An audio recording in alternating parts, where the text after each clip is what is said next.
Welcome to The Deep Dive, the show that unearths the most important nuggets of knowledge from a stack of sources, giving you a real shortcut to being truly well-informed. Today, we're tapping into something incredibly universal, something almost instinctively human, that persistent, quiet desire we all share to be better, to achieve more, and to feel a deeper sense of fulfillment. Yeah, it's a journey, isn't it? It absolutely is, one we're all on, whether we explicitly realize it or not, constantly striving for some kind of growth. It's more than just a desire, really. It feels like an innate drive, a continuous process of evolution within ourselves that, well, often goes unacknowledged. And today, we're going to explore that journey through a fascinating and surprisingly direct lens. Absolutely. Today, we are deep diving into a remarkable source, the Self-Improvement Handbook. Now, this isn't just another collection of generic tips and tricks you might, casually scroll past online. No, not at all.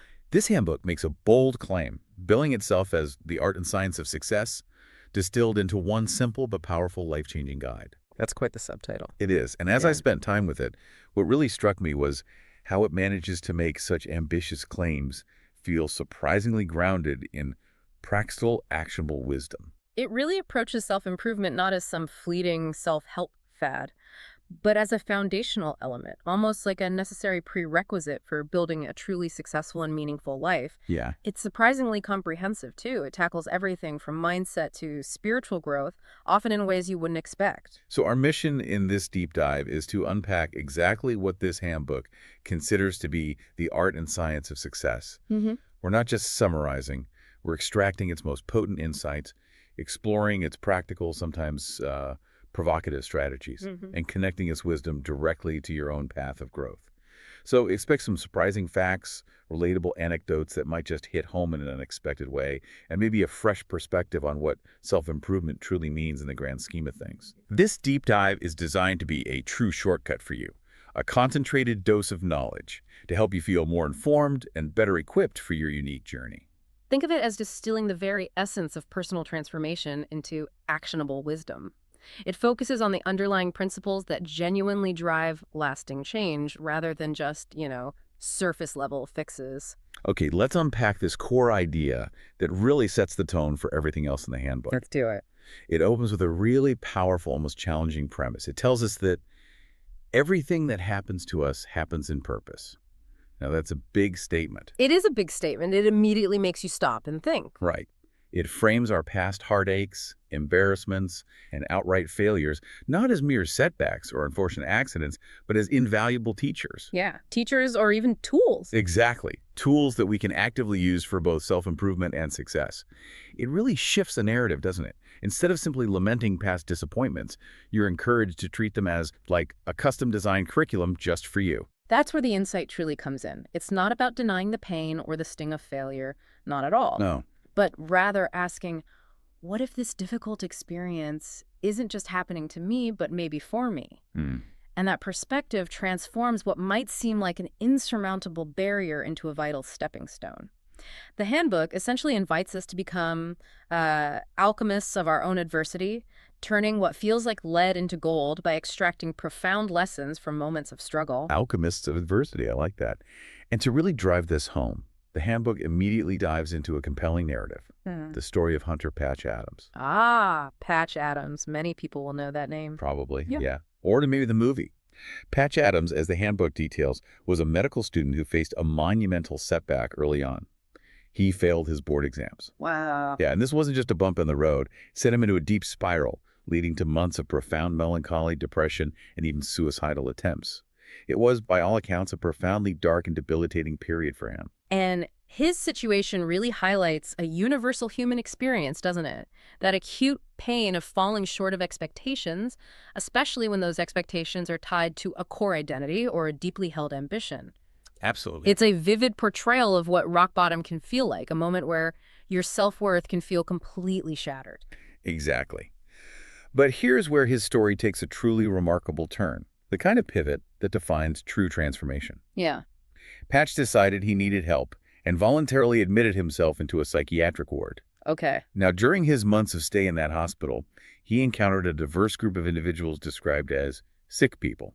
He met a catatonic individual a mentally retarded person, a schizophrenic, and many others facing profound mental health challenges. Right. And these encounters, unexpectedly, became a profound turning point for him. This is such a crucial moment. Being surrounded by such a wide spectrum of human experience, particularly those grappling with intense inner struggles, seems to have given him an external perspective that allowed him to look inward differently. His own ailment, as the handbook puts it, found context.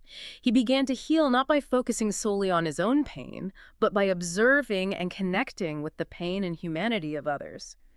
It's a powerful testament to how outward focus can sometimes catalyze inward healing. Right. The handbook explains that through these encounters, Patch found unique ways of treating his own ailment and finally realized he had to get back on track. He woke up one morning with a renewed sense of purpose, realizing that despite all the failure and pain he had gone through, he still wanted to become a doctor. Wow, after all that. Yeah. He decided to move forward, carrying a profoundly positive attitude. And this positive attitude, the handbook asserts, was the very thing that brought him both profound personal self-improvement and ultimately extraordinary success. So it wasn't just about him getting better. Not at all. He didn't just improve himself. He transcended his own suffering to profoundly improve the lives of the people around him and the quality of life overall. The handbook poses the question, did he succeed? And its answer is unequivocal. Needless to say, he became the best damn doctor his country has ever known. That story serves as such a vivid illustration of transforming adversity into purpose. It demonstrates how personal healing, when coupled with a fundamental shift in attitude, can extend far beyond individual well-being. Yeah, it ripples outward. It really does. It can ripple outward, profoundly improving the lives of others and, by extension, the quality of life in one's community. It fundamentally underscores the idea that our biggest breakthroughs often emerge from our deepest struggles, forcing us to redefine what success truly means. So if that's the powerful core philosophy that setbacks are purposeful teachers, how do we actually synchronize self-improvement and success in our daily lives? The practical side, right. Exactly. The handbook offers a series of incredibly practical tips. First up, it's all about shifting your mindset. It says unequivocally, stop thinking and feeling as if you're a failure because you're not. Straight to the point. Very direct. Hmm. And then it hits you with this rather direct question. How can others accept you if you can't accept you? It really emphasizes that self-acceptance isn't just a feel-good notion. It's an absolute prerequisite for any meaningful step forward. This point is absolutely fundamental. Our internal narrative, the story we tell ourselves about who we are, profoundly shapes our external reality. Oh boy. If we perceive ourselves as failures, that perception becomes a pervasive filter through which we interact with the world, often leading to self-fulfilling prophecies. The handbook immediately challenges that often deeply ingrained internal monologue, urging us to question its validity. And it goes further, directly addressing modern pressures. It tells us that when you see hunks and models on TV, you shouldn't fall into self-pitying. Instead, you should think more on self-improvement. It offers a powerful reminder. Self-acceptance is not just about having nice, slender legs or great abs. Concentrate on inner beauty. It's a clear call to value what's truly enduring on the inside over superficial external comparisons. And this insight directly confronts that pervasive societal pressure for external validation and the often unrealistic beauty standards perpetuated by media. It's everywhere. It really is. It's a crucial call to prioritize inner worth over superficial comparisons, reminding us that genuine self-acceptance radiates from within, not from conforming to external, often unattainable ideals. It's about recognizing that your inherent value isn't tied to fleeting appearances. Next, the handbook delves into interpersonal dynamics, which is fascinating because self-improvement isn't just about you in a vacuum. It's deeply social. Right, it involves others. It advises when people feel so down and low about themselves, help them move up. Don't go down with them. Ooh, that's important. It is. It issues a clear warning against the pitfalls of commiserating in negativity, explaining that they'll pull you down further and both of you will end up feeling inferior. It's about consciously choosing to be an uplifting presence, not a co-conspirator in despair. This is a critical insight into the subtle yet powerful ways negative social interactions can impede personal growth. It emphasizes the importance of maintaining an empowering stance, even when supporting others, to avoid a cycle of mutual disempowerment. Yeah. It's about setting healthy emotional boundaries, recognizing that while empathy is vital, absorbing someone else's negativity ultimately benefits neither person. And on the flip side of interpersonal dynamics, it highlights that little things mean big to other people. The small gestures. Exactly. Yeah. It gives wonderfully simple examples like a genuine pat on the back saying hi or hello with warmth, greeting someone good day, or a specific compliment like telling Mr. Smith, hey, I love your tie. Simple things. These are often overlooked, yet incredibly powerful, appreciative gestures. The handbook explains a beautiful reciprocity here. When we're being appreciative about beautiful things around us and other people, we also become beautiful to them. It's a wonderful ripple effect, truly. This point profoundly underscores the impact of small acts of kindness and genuine recognition. It suggests that appreciation is a two-way street. It not only brightens another person's day, but also, in turn, enhances our own perceived attractiveness and inner beauty in the eyes of others. Interesting. It's a simple, yet incredibly powerful daily practice that builds social capital and personal well-being. Shifting now to process-oriented growth, the handbook offers a powerful reframe. The world is a large room for lessons, not mistakes. Lessons, not mistakes. I like that. Me too. It uses the relatable example of failing a science quiz, telling you not to feel stupid and doomed forever. We've all been there. Definitely. Instead, it wisely states, there's always a next time. Make rooms for self-improvement. It fundamentally recasts failure as not an endpoint or a judgment, but simply a data point, an invaluable opportunity for learning and course correction. This perspective is absolutely crucial for building genuine resilience. It dismantles the paralyzing fear of failure by recasting it as an integral and necessary part of the learning journey. Yeah. Every misstep, every stumble becomes direct feedback, guiding us toward refinement and adaptation, rather than defining us as deficient or incapable.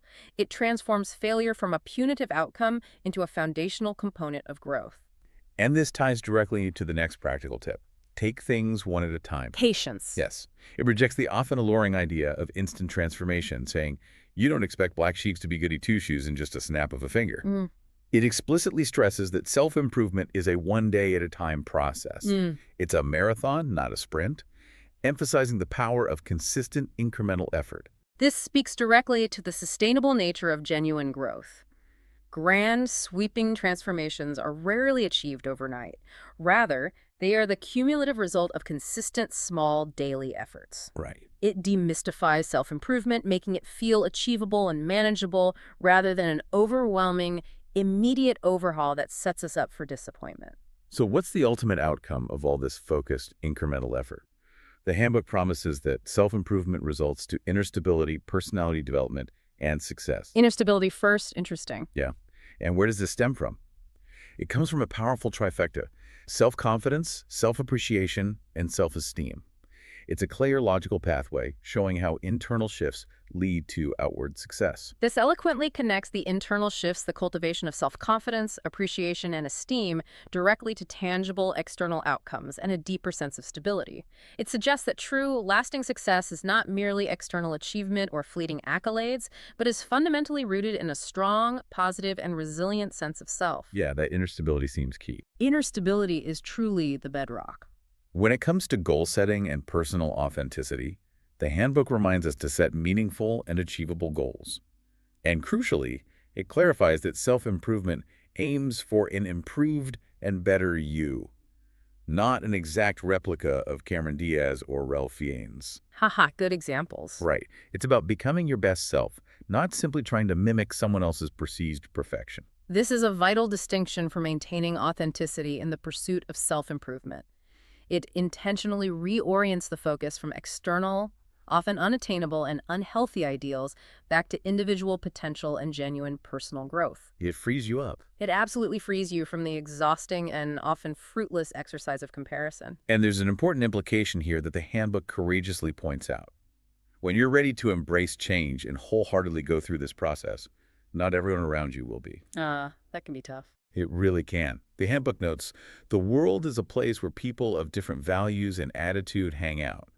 It even says that sometimes, even if you think you and your best friend always like to do the same thing together at the same time, she would most likely decline an invitation for self-improvement.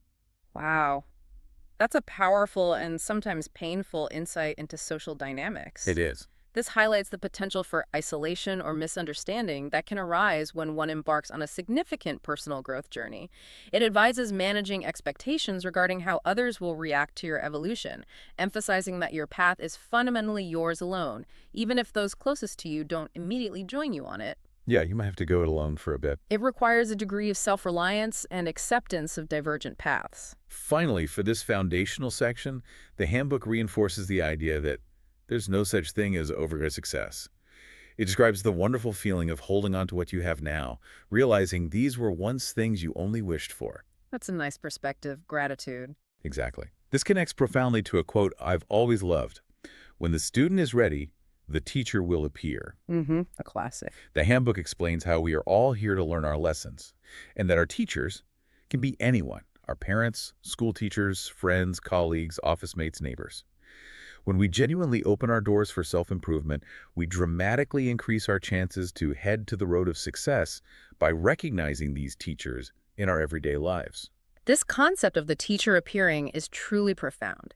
It suggests that opportunities for growth and guidance are perpetually present, but our readiness, our openness, our awareness, our willingness to learn determines whether we perceive and act upon them. Right. It's an internal shift that fundamentally unlocks a wealth of external resources and wisdom that was always there, just waiting for us to notice. Okay, let's move into a crucial area, one that really delves into the core of why self-improvement is so important, because it directly impacts our self-esteem. Ah, yes, self-esteem. Critical. The handbook really drills down on this universal insecurity trap we all, at some point, fall into.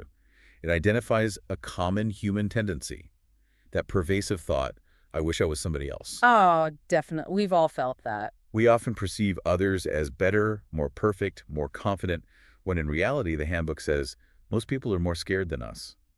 That's a powerful counter-narrative to the illusion of perfection so prevalent in modern society, particularly amplified by social media. For sure. It immediately normalizes insecurity, prompting us to realize that what we perceive as others' flawless exteriors often masks internal struggles very similar, if not identical, to our own. It's a wake-up call to empathy, both for ourselves and for others. And it illustrates this with some incredibly relatable anecdotes. Take the eye-catching girl at the party. Okay. You might spot her sitting by herself, casually sipping a drink, looking perfectly calm and confident. The picture of composure. Exactly. But the handbook says, if you could somehow read through her transparent mind, you might be amazed to find a bunch of clouds of thoughts. She might secretly be thinking, are people talking about why I am seated here alone? Why don't guys find me attractive? I don't like my ankles, they look too skinny. I wish I was as intelligent as my best friend. Wow. That anecdote vividly highlights the often unseen internal monologue of self-doubt that frequently runs beneath even the most composed exterior. Right. It's a stark reminder that everyone battles insecurities, even those who appear most at ease or outwardly successful.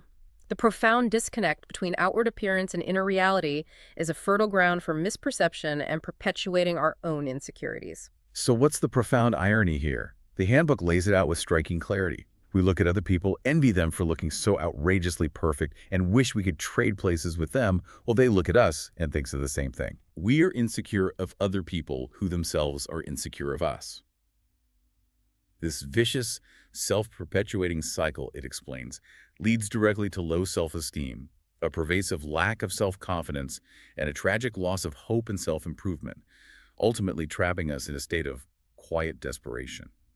This description of the cycle of insecurity is particularly insightful and almost heartbreaking.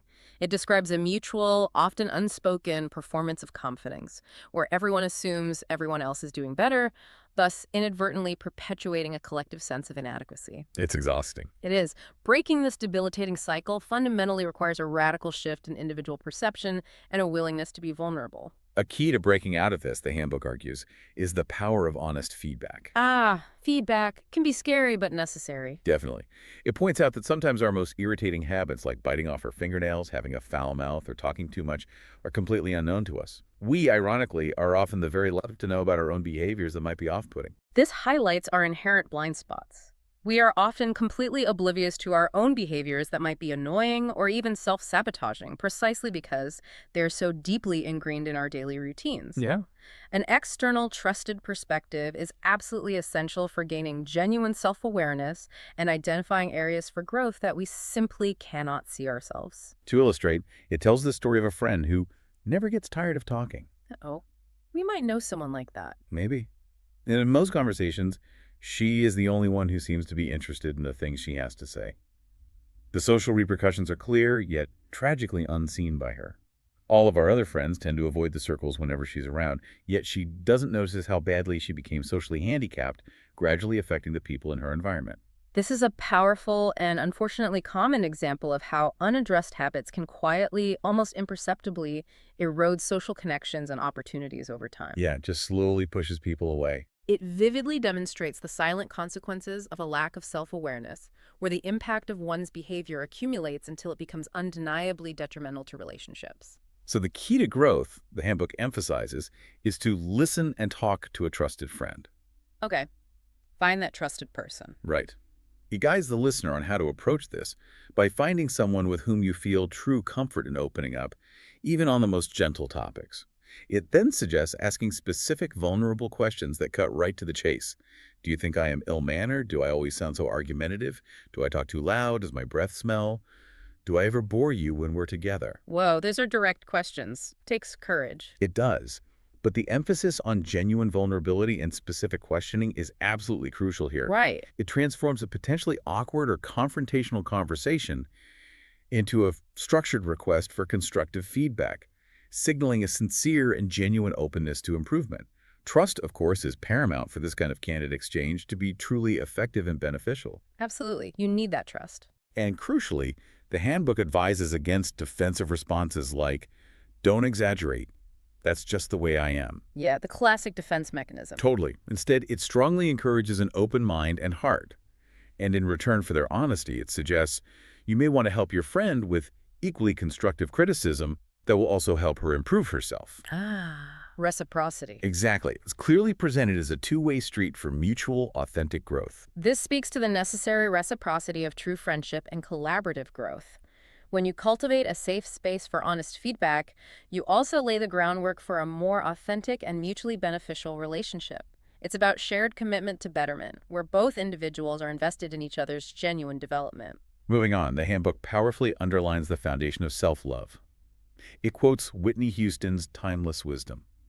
Learning to love yourself is the greatest love of all. Simple, yet profoundly true. It really is. And this isn't just a feel-good statement. It's presented as a fundamental, almost logical principle. The handbook uses the practical logic that you cannot give what you do not have. If you fundamentally do not love or accept yourself, how can you genuinely and authentically love or accept others? I see. That's a powerful and direct challenge. You have to have it to give it. Exactly. And it says that before attempting to tell others how to improve, let them see that you yourself are a representation and a product of self-improvement. Lead by example. It underscores that personal self-improvement isn't just self-serving. It's a powerful way to inspire others, leading to a profound ripple effect. Self-improvement makes us better people. We then inspire other people, and then the rest of the world will follow. It effectively positions self-improvement as a form of leadership by example. It suggests that a quiet, authentic influence rooted in genuine personal growth can motivate and uplift others far more effectively than any direct instruction, criticism, or preachy advice. Right. It's about being the change. Starting with yourself. Yeah. It also strongly advises against self-deprecating thoughts and the insidious comparison trap. It tells us to stop thinking, if only I was richer. If only I was thinner. That endless if only loop. Exactly. And it powerfully reiterates that accepting your true self is the first step to self-improvement. It's not about wishing you were someone else or had something else. It's about embracing who you already are as the starting point. This is a direct challenge to the comparison trap that fuels so much insecurity and dissatisfaction in our modern lives. It reemphasizes that authentic, sustainable growth begins with a full and compassionate acceptance of one's current self, including all perceived imperfections. Yeah. Without that foundation, any effort at improvement is built on quicksand. And it clarifies that self-improvement and self-love are definitely not about shouting to the whole world that you are perfect and you are the best. No bragging involved. Right. Instead, it's about cultivating the virtue of acceptance and contentment. It concludes that when we begin to improve ourselves, we then begin to feel contented and happy. It frames self-improvement as a path to inner peace rather than external validation. This is a crucial reframe. It positions self-improvement as a journey towards inner peace and genuine contentment, rather than an endless striving for an elusive external ideal of perfection. Right. It implies that true happiness stems from internal validation and self-acceptance, not from constant external achievement or societal approval. So how do we actually build this self-esteem in what the handbook candidly calls a tough environment? Good question. It is tough out there sometimes. It really is. It gives us a fantastic, instantly memorable analogy. Visualize yourself as a dartboard. Okay, a dartboard. And everything and everyone else around you can become dart pins that at one point or another can destroy your self-esteem and pull you down. Wow. The clear goal then is to proactively identify and avoid these destructive pins. This dartboard metaphor is so vivid, it immediately makes you think, what are the dart pins in my life right now? Exactly. Is it that social media feed that consistently leaves you feeling inadequate? Or that colleague who always seems to diminish your ideas, perhaps even subtly? The power of this metaphor is in recognizing those insidious pins and knowing that you genuinely have the agency to shield yourself from their damaging impact. Yeah, taking control. It empowers you to protect your psychological space. Let's look at one of these dart pins more closely. Dart pin #1, a negative work environment. Oh, that's a big one for many people. For sure. The handbook describes this as the dog-eat-dog theory, where everyone is fighting just to get ahead, often at others' expense. It's where non-appreciative people usually thrive, where no one will appreciate your contributions even if you miss lunch and dinner and stay up late. Ugh, sounds draining. Totally. Most of the time, you end up working excessively without getting any help or recognition. The advice is stark and clear. Stay out of this, it will ruin your self-esteem. It clarifies that healthy competition is absolutely fine, but it needs to be healthy, not destructive. This pin powerfully highlights the corrosive, almost invisible impact of toxic environments. It's not just about managing your own internal state, it's about recognizing when external forces are actively and systematically undermining your sense of worth, your motivation, and your overall well-being. Yeah, recognizing the environment itself is toxic. Choosing your environment wisely or strategically navigating it is presented as a crucial act of self-preservation, essential for maintaining your psychological integrity. Okay, let's skip ahead slightly. Dart pin #4 is past experience. The baggage we carry. Exactly. The handbook says it's okay to cry and say ouch when we experience pain from past failures or mistakes. Acknowledging the pain is important. Right. But the warning is crucial. Don't let pain transform itself into fear. It might grab you by the tail and swing you around. Instead, we're advised to fundamentally treat each failure and mistake as a lesson. This reframes pain from a punitive experience to a powerful instructor. This is about processing past events constructively and preventing them from defining your future. Pain is a natural and valid human response to adversity, but allowing it to calcify into paralyzing fear prevents any future action, innovation, or growth. Yeah, it stops you cold. It does. The emphasis here is squarely on extracting wisdom and actionable insights from experience, rather than being perpetually paralyzed by it. It's the difference between learning from history and being condemned to repeat it. And dart pin #6 is determination theory. This is the pervasive idea that your traits and behavioral patterns are solely a mixed end product of your inherited traits, genetics, your upbringing, psychic conditioning, and your environmental surroundings, such as your spouse, company, the economy, or your circle of friends. Like you're just a product of circumstance. Exactly. The handbook challenges this directly and powerfully. You have your own identity. It states, if your father is a failure, it doesn't mean you have to be a failure too.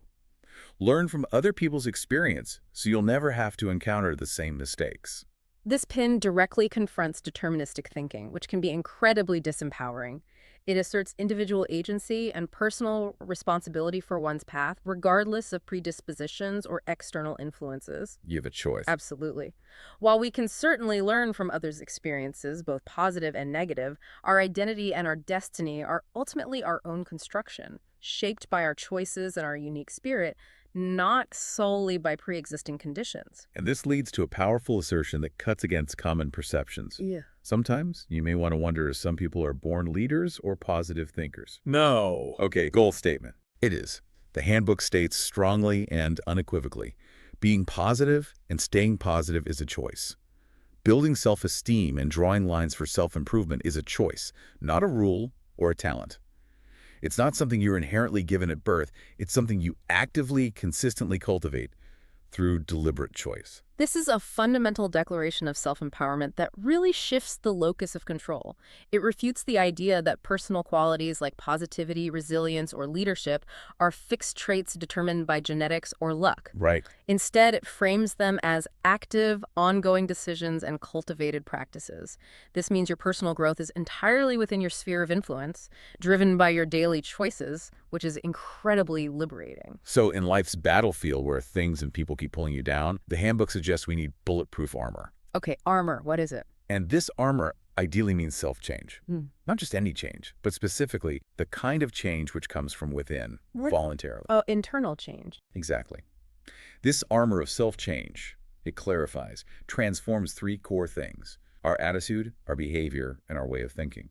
This concept of self-change as armor is such a beautiful and potent metaphor. It implies that true impenetrable protection from external negativity and life's inevitable challenges comes from an internal, voluntary transformation. It speaks to a proactive rather than reactive stance where you become the architect of your own resilience by consciously evolving your core self. It then explains that building self-esteem will eventually lead to self-improvement if we start to become genuinely responsible for who we are, what we have, and what we do. Taking responsibility. Right. It's described as being like a flame that should gradually spread from inside and out. When we truly develop self-esteem, we gain profound control over our mission, values, and discipline. This, in turn, brings about true assessment and determination, guiding us forward. This outlines a clear, powerful sequence of cause and effect. Taking personal responsibility begets internal control, which then fuels further self-improvement. It suggests that self-esteem isn't just a passive feeling of worth, but an active foundation for self-governance and directed growth. It drives action. It's about aligning your inner compass with your outward actions. Yes. And for a practical starter guide, it advises these simple yet profound actions. Be positive, be contented and happy, be appreciative, never miss an opportunity to compliment. Simple steps. Very simple. It concludes this section by saying, a positive way of living will help you build self-esteem, your starter guide to self-improvement. These are incredibly simple, actionable steps that can immediately shift one's internal state and external interactions. They reinforce the idea that robust self-esteem is built incrementally through consistent, small, positive choices and practices, rather than requiring monumental, overwhelming efforts. So we've explored the foundational aspects of self-improvement and how it intertwines with building robust self-esteem. Now let's tackle what the handbook calls spiritual growth, the spiritual challenge of modern times. Okay, shifting gears a bit, spiritual growth. Yeah. It immediately presents this as a Herculean task in a world that, by its very nature, often feels dominated by power, money, and influence. That's a poignant observation and one that resonates deeply today. Modern society, with its intense emphasis on material acquisition, external validation, and constant stimulation, often inadvertently creates an environment where deeper, non-physical aspects of self can be neglected, devalued, or even actively suppressed. Yeah, pushed aside. It's a true challenge to nurture our spiritual side amidst such powerful external pulls. And it points out that modern conveniences, electronics, gadgets, tools, as well as endless entertainment through television, magazines, and the web, have undeniably predisposed us to focus predominantly on physical needs and wants. The distractions are endless. They really are. As a direct result, our fundamental concepts of self-worth and self-meaning become muddled. The core question it poses is both timely and timeless. How can we strike a balance between the material and spiritual aspects of our lives? This question is absolutely central to finding holistic well-being in our hyper-connected digital age. It's about recognizing that while these conveniences cater to our physical and entertainment needs, they can, if left unchecked, significantly divert our attention from the equally vital, if not more vital, aspects of inner growth, meaning, and connection. Yeah. It really forces us to confront our true priorities. The handbook then outlines 4 profound pillars of spiritual growth. The first one is, to grow spiritually is to look inward. Looking inward, okay. It defines introspection as going beyond just surface-level recall of daily events. You need to look closely and reflect on your thoughts, feelings, beliefs, and motivations. This isn't just remembering, it's actively analyzing. Right. This emphasizes a much deeper level of self-examination than mere casual recollection. It's about engaging in active, analytical self-reflection, seeking to truly understand the underlying drivers and patterns of our internal and external experiences. Getting underneath it all. It's about becoming a curious observer of your own mind rather than just a passenger.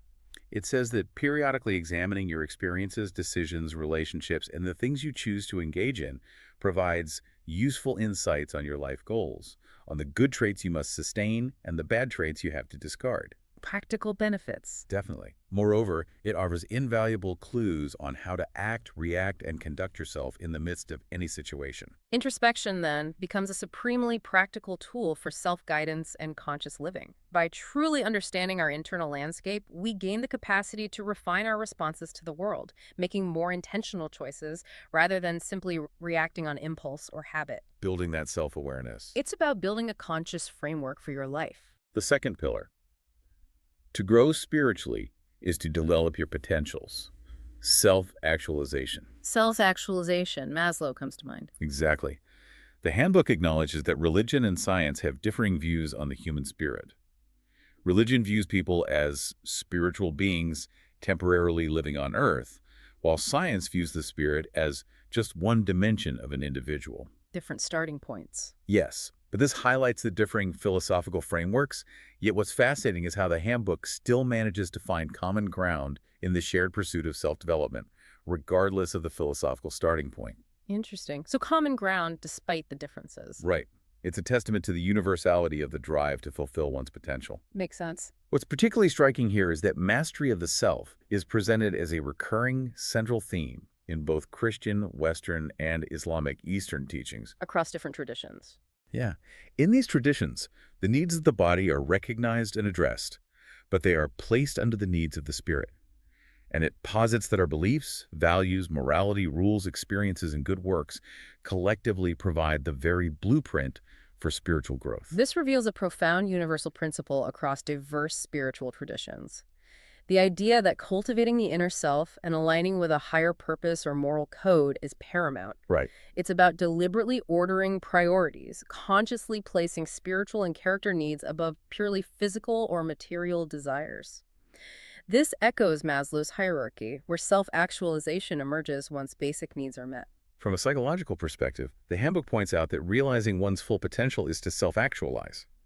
It references Maslow's well-known hierarchy of human needs, including physiological, security, belongingness, esteem, cognitive, aesthetic, self-actualization, and self-transcendence. The full list. And it also mentions William James, who earlier categorized needs into 3 broad categories: material, emotional, and spiritual. It's simpler categories there. Yeah. This provides a robust psychological framework for understanding the progression of human needs. Okay. The key insight is that spiritual or existential needs often emerge as deeply compelling drivers after more basic physiological and emotional needs are met. Achieving and addressing each level of need, the Handbook suggests, ultimately leads to what it terms total development. Total development. That sounds comprehensive. The third pillar is, to grow spiritually is to search for meaning. The search for meaning. A big one. Huge. Deity-centered religions like Christianity, Judaism, and Islam suggest the fundamental purpose of human life is to serve the Creator. Psychological theories, on the other hand, propose a different, equally valid perspective that we ultimately give meaning to our lives through our choices and experiences. Again, we see 2 distinct yet equally powerful paths to meaning, one given, one created. Yet the Handbook emphasizes their shared, crucial conclusion. Regardless of whether meaning is predetermined or self-directed, true spiritual growth always means realizing that we do not merely exist. It's a call to move beyond passive existence into active, purposeful living. Moving beyond just existing. I like that. Yeah. It says we don't inherently know the meaning of our lives at birth, but we progressively gain knowledge and wisdom through our interactions with people and our reactions to various situations. Learning as we go. Exactly. Along the way, we actively reject and affirm different beliefs and values. This search for a recognized purpose is vital because it puts all our physical, emotional, and intellectual potentials into use, sustains us during trying times, and gives us something to look forward to, a goal to achieve, a destination to reach. Purpose as fuel. Right. Without it, a person is strikingly described as like a drifting ship at sea. The analogy of a drifting ship is incredibly powerful and evocative. It perfectly encapsulates the aimlessness and lack of direction that can result from a lack of clear purpose. Yeah, just loss. Meaning, whether it's discovered through faith or actively created through personal pursuit, truly acts as an internal compass, providing not just direction but also deep resilience and a compelling reason to keep moving forward. And the fourth pillar is, to grow spiritually is to recognize interconnections. Interconnections, how we relate to everything. Yes, religions emphasize our profound connection to all creation, live and inanimate. This is where the concept of brothers and sisters, even without direct blood relations, truly stems from. Deity-centered religions also powerfully highlight the relationship with a higher being.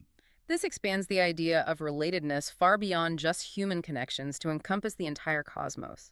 It implies a vast, intricate web of existence where everything is fundamentally linked, fostering a sense of universal kinship and shared experience. Seeing the bigger picture. It's about seeing yourself as part of a much larger, interdependent whole. Science, on the other hand, expounds on our link to other living things through evolution theory and the fundamental concept of ecology, which describes the intricate interaction between living and non-living things within an ecosystem.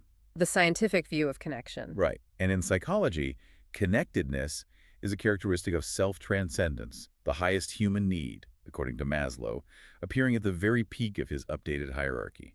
This is genuinely fascinating because it shows how such profoundly different disciplines, religion, science, and psychology, each from their own distinct perspective, converge on this fundamental idea of interconnectedness. It's a recurring theme. It truly suggests that this recognition of universal relatedness is a core truth about existence, regardless of the lens through which you view it.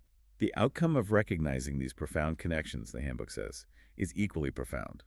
It naturally fosters humility, deep respect for all people, animals, plants, and nature itself, and a profound appreciation for everything around you. Humility and respect. Yeah. It also powerfully motivates us to go beyond your comfort zone, to reach out to other people and become stewards of all other things around you. This is truly where spiritual growth translates into tangible outward action. It's not merely an internal state or a philosophical contemplation, but a powerful motivation for compassionate engagement with the world. Action follows awareness. It leads to a profound sense of responsibility and active care, moving us from introspection to contribution, ultimately serving something larger than ourselves. This section concludes by reiterating that growth is a process, and spiritual growth in particular is a day-to-day encounter. Not a destination, but a journey. Exactly. We win some, we lose some, we stumble and get back up. But the important thing is that we learn, and from this knowledge, further spiritual growth is made possible. It's a continuous, dynamic journey of learning, evolving, and deepening our understanding. It absolutely emphasizes the ongoing dynamic nature of spiritual development, acknowledging both successes and inevitable setbacks as integral and equally valuable parts of the learning curve. It's about persistent, conscious engagement with our inner world, understanding that every experience holds the potential for deeper insight and greater wisdom.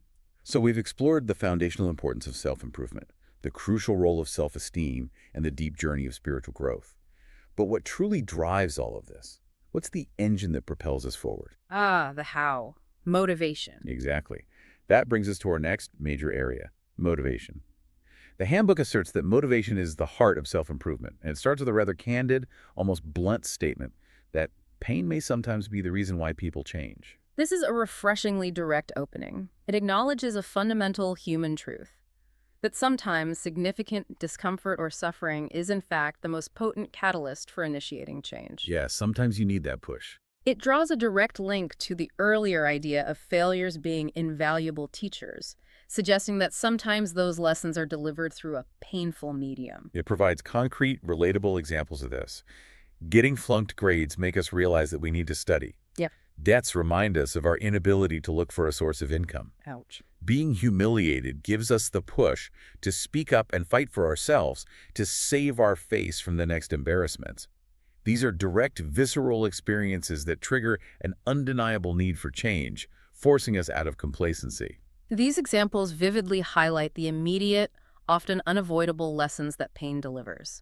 It forces a confrontation with reality, prompting a shift in behavior or perspective that might not occur otherwise. And escaping it sometimes. It's about hitting a point where the pain of staying the same becomes greater than the pain of changing. But it's not just pain. The handbook also notes that motivation can stem from a wider range of experiences. A bitter experience, a friend's tragic story, a great movie, or an inspiring book. So positive triggers too, inspiration. Right. These diverse triggers can help us get up and get just the right amount of motivation we need in order to improve ourselves. This significantly broadens the scope of motivational triggers beyond personal suffering to include vicarious learning and inspiration drawn from various external sources. It suggests that while pain can be a forceful shove, motivation can also be cultivated through deliberate engagement with uplifting content or narratives, or by simply observing the journeys of others. Now, with the countless negativities and distractions the world constantly brings about, how do we maintain that crucial spark of motivation? Sustaining it, yeah, that's the challenge. It is. The handbook offers a fantastic A to Z list of tips.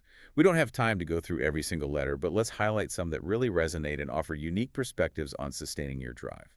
Sounds good. It's an expansive list, and the real key for you, the listener, is probably to identify the ones that connect most deeply with your personal experience and your unique goals. Okay, let's start with B.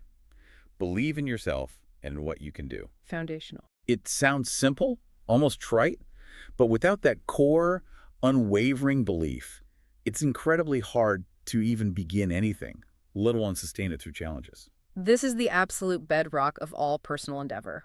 Self-belief isn't just wishful thinking. It's the internal permission slip that allows you to even attempt to pursue a goal, to take risks, and to persist in the face of obstacles. Yeah, gives you permission. It's the conviction, the foundational self-efficacy, that your effort will yield results. Without it, you're constantly fighting against yourself. Moving to D, don't give in and don't give up.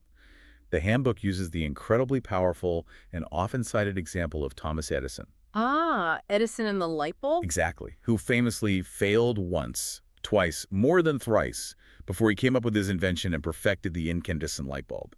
It beautifully calls motivation our steering wheel, guiding us through those numerous attempts. This connects motivation directly to the essential quality of persistence. Edison's story is a timeless reminder that perceived failures are rarely true failures, but rather crucial iterations on the path to success. Just steps along the way. Precisely. Motivation, in this context, is precisely what keeps that path navigable, providing the inner drive to learn from each misstep and try again, differently, until the breakthrough occurs. Next E, enjoy. This one is so vital and often overlooked. Enjoy the process. Yeah, the handbook presents it with these wonderfully evocative lines. Work as if you don't need money. Dance as if nobody's watching. Love as if you never cried. Learn as if you'll live forever. Beautiful lines. Aren't they? The handbook explicitly links this enjoyment directly to happiness, fueling motivation, stating, motivation takes place when people are happy. This is such a beautiful articulation of intrinsic motivation, when the process itself becomes genuinely enjoyable, when you find joy in the effort, the learning, the creation, the external rewards or pressures become secondary. Right. The drive becomes powerfully self-sustaining, flowing from within rather than being reliant on external pushes. It fundamentally shifts the focus from obligation to genuine joy and engagement. Now to J. Just be yourself. The handbook cuts straight to the chase, asserting the key to success is to be yourself, and the key to failure is to try to please everyone. Ooh, direct. A strikingly clear directive there, emphasizing authenticity as paramount. Yeah. This directly connects authenticity to true, sustainable success. Attempting to appease everyone inevitably leads to a dilution of one's true potential and purpose, resulting in a fragmented identity. Trying to be too many things. Exactly. When you try to be something you're not, you often become less of who you truly are, diminishing your unique contributions. Self-acceptance, again, is foundational to this. Let's pick out. Learn to love yourself. A powerful reiteration of a point we covered earlier. It keeps coming back. It really does, showing just how critical this seemingly simple concept is across all aspects of self-improvement and motivation. It's a cyclical reinforcement. It's a vital reminder that self-love isn't merely a byproduct of self-improvement, something you earn after you've changed. Rather, it's presented as a foundational requirement, the very wellspring from which sustained motivation and genuine growth flow. You meet it first. If you don't value yourself, why would you invest the arduous effort required for improvement? Exactly. And finally, V. Visualize it. The handbook frames it simply but powerfully. Motivation without vision is like a boat on a dry land. Great image. Isn't it? You need to clearly see where you're going, otherwise, what's the point of the engine? This is a crucial insight into the synergy between desire and direction.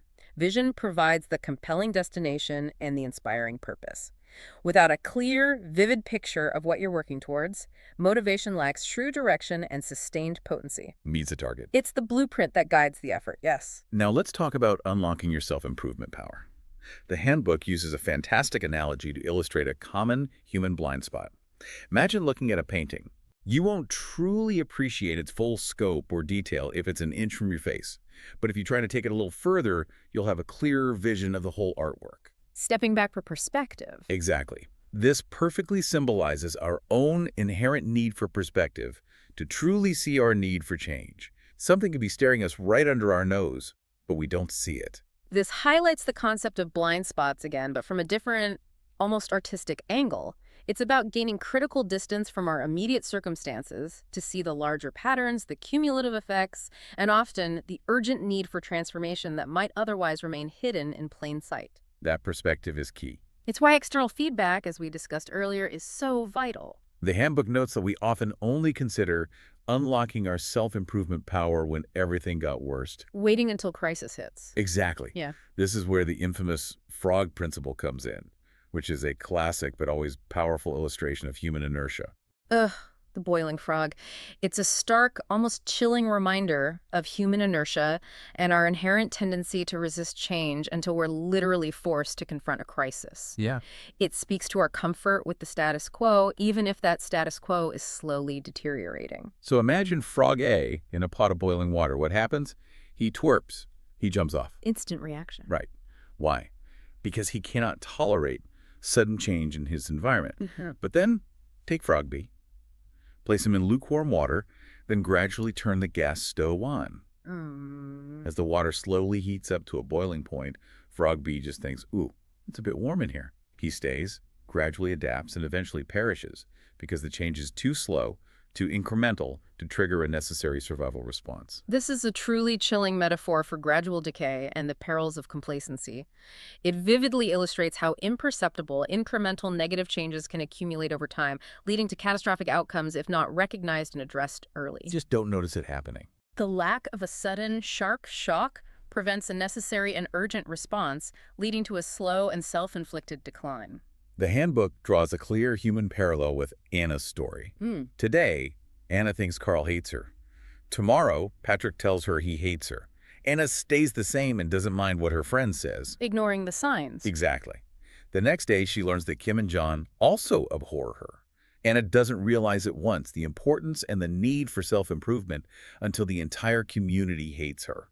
This is a profound and unsettling example of the frog bee phenomenon playing out in human relationships. It shows how repeated, subtle social cues of disapproval and rejection can be ignored or rationalized until the cumulative effect becomes overwhelming and undeniably damaging. Just like the frog. Her gradual social isolation directly mirrors the frog's gradual perishing, a consequence of unaddressed behavioral patterns. This principle extends to real-world consequences, especially in personal health and habits, making it incredibly relatable. When do most of us realize we need to change diets? When the clothes don't fit. When none of our jeans and shirts would fit us. When do we finally stop eating candies and chocolates? When all of our teeth has fallen off. Ouch. Too late then. When do we genuinely stop smoking? When our lungs have gone bad. And perhaps most starkly, when do we start to pray earnestly and ask for help when we realize that we're going to die tomorrow? These are powerful, almost shockingly direct examples of how deeply ingrained human procrastination can be when it comes to necessary changes. It tragically underscores our collective tendency to prioritize immediate gratification or comfort over long-term well-being, often requiring extreme pain or the looming specter of a crisis to finally spur us into essential, often life-saving action.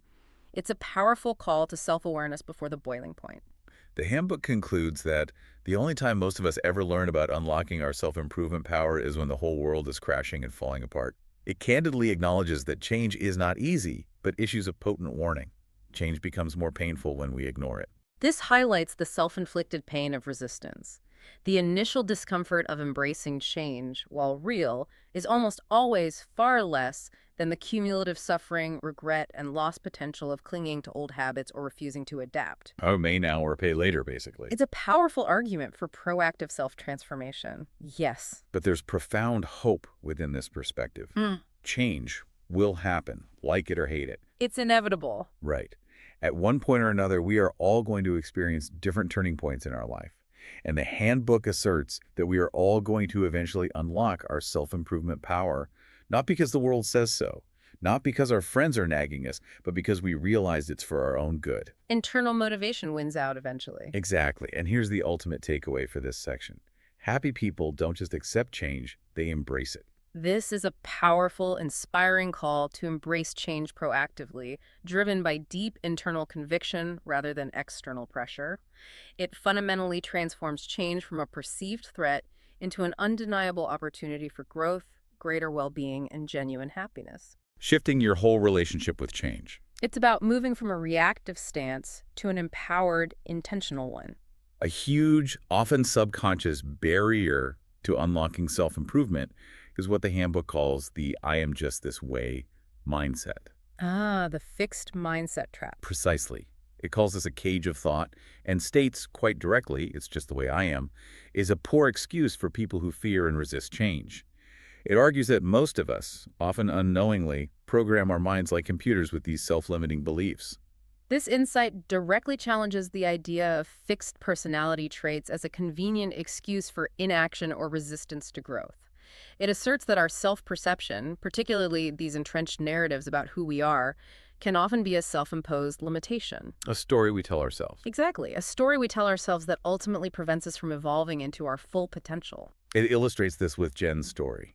Jen repeatedly tells everyone that she doesn't have the guts to be around groups of people. She even heard her mom, her dad, her sister, her teacher tell the same things about her to other people. External reinforcement, too. Yeah. Over the years, that is what Jen believes. She believes it's her story. And what happens? Every time a great crowd would troop over their house, in school, and in the community, she tends to step back, shy away, and lock herself up in a room. Wow. Jen didn't only believed in her story, she lived it. This is a classic, poignant example of a self-fulfilling prophecy, where a deeply held belief, whether self-generated or externally reinforced, directly dictates behavior and ultimately shapes reality. Trapped by this story. It powerfully demonstrates the profound, almost inescapable power of narrative in shaping our experience and limiting our potential unless we consciously intervene. Jen, the handbook argues, needs to realize she is not what she is in her story. Instead of allowing her story to be posted around her face for everyone to remember, she has to embody a new spirit and show people, "I'm an important person and I should be treated accordingly." That's a powerful call to actively rewrite your own internal script, to reclaim your narrative and your agency. Yeah, tell a new story. This is a call to radical self-redefinition. It's about breaking free from inherited or self-imposed labels and actively asserting a new, more empowering identity. It's a declaration of self-worth that demands a shift in both internal belief and external projection, fundamentally altering how you engage with the world and how the world, in turn, responds to you. Finally, the handbook emphasizes a crucial element for sustained improvement: enjoying the process. Back to enjoyment. Yes. Self-improvement may not be everybody's favorite word it acknowledges, but by viewing it differently, we can truly enjoy it. It offers examples: viewing gym sessions not as punishment, but for health; reading books not as a chore, but for profound knowledge; and socializing not as an obligation, but for unwinding. Reframing the activity. Exactly. It explains that genuinely enjoying the process makes you take things light and become happy, turning effort into pleasure. This perspective fundamentally shifts self-improvement from a burdensome obligation, often fraught with guilt and pressure, to an enjoyable, enriching journey. When the activities that foster growth are reframed as sources of pleasure, discovery, and well-being, the motivation to engage in them becomes inherent and self-sustaining. Makes it easier to stick with it. It transforms the work into a joyful pursuit. Now, for those of you who feel ready to jump in and apply these insights, the handbook provides a crash course 7-day program to self-improvement. Okay, a practical program. Yes. It sets the stage by briefly mentioning that even celebrity marriages fail, despite their apparent fairy tale life. Interesting grounding. Yeah, it really grounds the program in a sense of real-world applicability, reminding us that true inner work is crucial regardless of external circumstances. It reiterates the importance of not losing your own sense of self despite life's inevitable challenges. This is a subtle but important prelude, reminding us that external success and glamour offer no guaranteed immunity from inner turmoil. It powerfully emphasizes that true self-improvement is about building an internal resilience and a strong sense of self that can endure through life's inevitable ups and downs, Ride the waves. regardless of what's happening on the surface. Exactly. So the 7-day program offers specific things you can think and improve on. Let's dive into a few of the most impactful days. Day 1. Know your purpose. Starting with purpose again, foundational. Absolutely. The handbook notes that many wander through life with little direction, simply hoping for happiness, health, and prosperity without a clear roadmap. The solution is to identify your life purpose or mission statement to create a unique compass that will lead you to your truth north every time. This is absolutely foundational.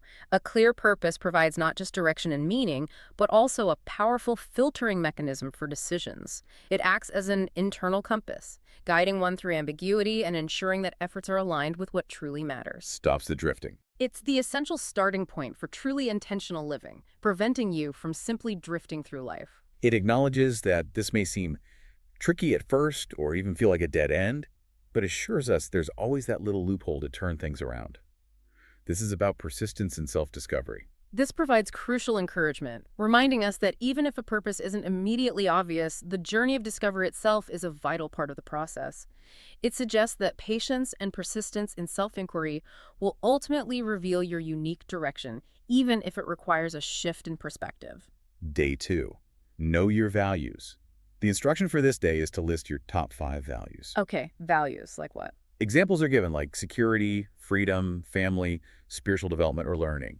The key application is that when setting goals, you should always check your goals against your values. Alignment check. Exactly. If a goal doesn't align with these core values, the handbook advises, you may want to reconsider it or revise it. The limited number of values, it says, should motivate you to do more than you can ever dreamed of. Values act as an incredibly powerful and necessary filter for goal setting, ensuring that our efforts are deeply aligned with what genuinely matters to us at our core. Yeah. This prevents the common trap of pursuing goals that might lead to external success but ultimately result in internal dissatisfaction, a sense of emptiness, or a profound disconnect from who you truly are. It ensures your actions are truly purposeful. Let's jump to day 5. Live from the inside out. This day emphasizes increasing awareness of your inner wisdom by regularly reflecting in silence. Inner wisdom, tuning in. Yeah. It offers practical techniques like communing with nature or breathing deeply to quiet a distracted mind. For city slickers who might find nature hard to access, it suggests finding quiet even at home. Good tip for city dwellers. Right, like sitting in a dimly lit room with classical music, noting that music does soothe the savage beast. This day truly emphasizes the importance of cultivating an inner sanctuary, a quiet space for regular reflection where intuition and inner wisdom can emerge, unimpeded by external noise. Finding that quiet space. It acknowledges the challenges of our constantly stimulating modern lives and offers practical, accessible ways to achieve this vital internal stillness regardless of your environment. And day 7, serve others. The handbook suggests that truly living authentically often naturally leads to an interconnected sense of being. Connecting back to interconnectedness. Yes. Being true to yourself, living your purpose, and sharing your talents naturally allows you to give back in service what you came to share with others, your spirit, your essence. Oh. It highlights the profound rewards of sharing your unique gift, especially when appreciated by the eyes of a stranger. This brings the entire self-improvement journey full circle, emphasizing that ultimate self-fulfillment often comes not just from internal growth, but through altruism and contributing to something larger than oneself.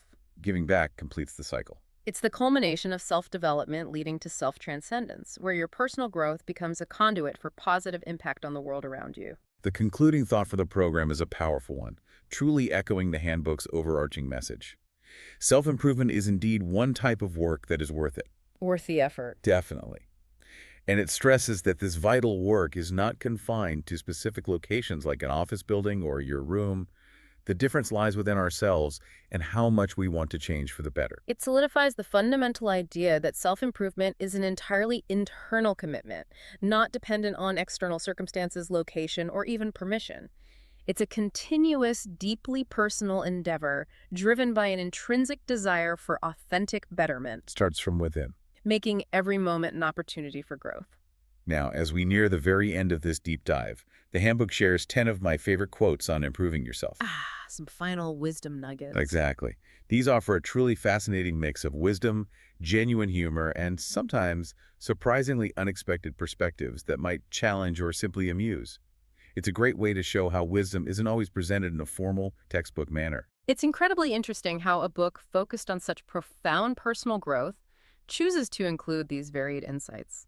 Some are quite direct, reinforcing the core themes we've discussed, while others use sharp wit or even cynicism to make a point, Yeah. reminding us that wisdom can indeed come in many forms, not just the strictly academic or traditionally inspirational.